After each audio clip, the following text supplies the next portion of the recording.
जो आज के टेंशन के माहौल में सबसे ज्यादा जरूरी है, जो हमें हनुमान जी से सीखनी चाहिए, वो है सदा खुश रहना, प्रसन्न रहना।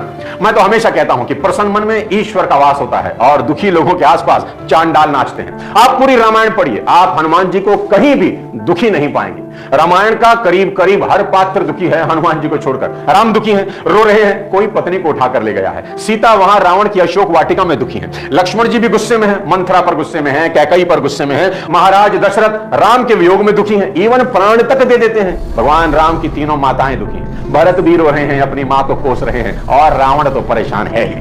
लेकिन देखिए, एक श्री हनुमान है जो मानस के आरंभ से अंत तक शांत और प्रसन्न है। जब जामवंत जी हनुमान जी को शक्तियां याद दिलाते हैं तो तुलसीदास लिखते हैं, जामवंत के वचन सुहाए, सुनी हनुमंत हृदय अति भाए। हनुमान जी बहुत खुश हो गए और बोले, सीता जी को खोजने का काम जरूर पूरा होगा, क्योंकि मेरा मन बड़ा प्रसन्न है, मैं बहुत खुश हूं।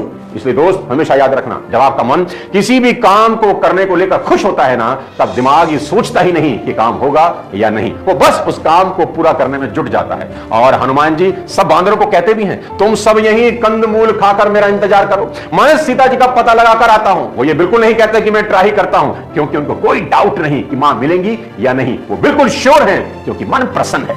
कितनी कमाल की बात आप सीख सकते हैं कि कोई भी काम करने के लिए आपके मन का खुश होना बहुत जरूरी है। जब भी आप कोई काम खुशी खुशी करते हैं तो ना तो थकावट होती है, ना टाइम का पता चलता है। इसलिए सक्सेस का सबसे बड़ा सीक्रेट यही है कि आप खुश रहें, मस्त रहें। दोस्तों, वीडियो के आखिरी में एक इंपॉर्टेंट लर्निंग देता हूं जो हनुमान जी से आप सीख सकते हैं, और वो है अच्छा शिष्य कैसे बना जाए। देखो दोस्त, शिष्य तो रावण भी था शंकर भगवान का, उससे बड़ा तो कोई शिष्य भगवान शंकर का हुआ ही नहीं। उसने अपने 10 सर काटकर महादेव को चढ़ा दिए, फिर भी कुल समेत मारा गया। क्या फर्क है रावण और हनुमान जी के बीच, मैं बताता हूं। रावण को अपनी ताकत का घमंड है, हनुमान जी को अपनी ताकत का एहसास तो है, पर घमंड बिल्कुल भी नहीं।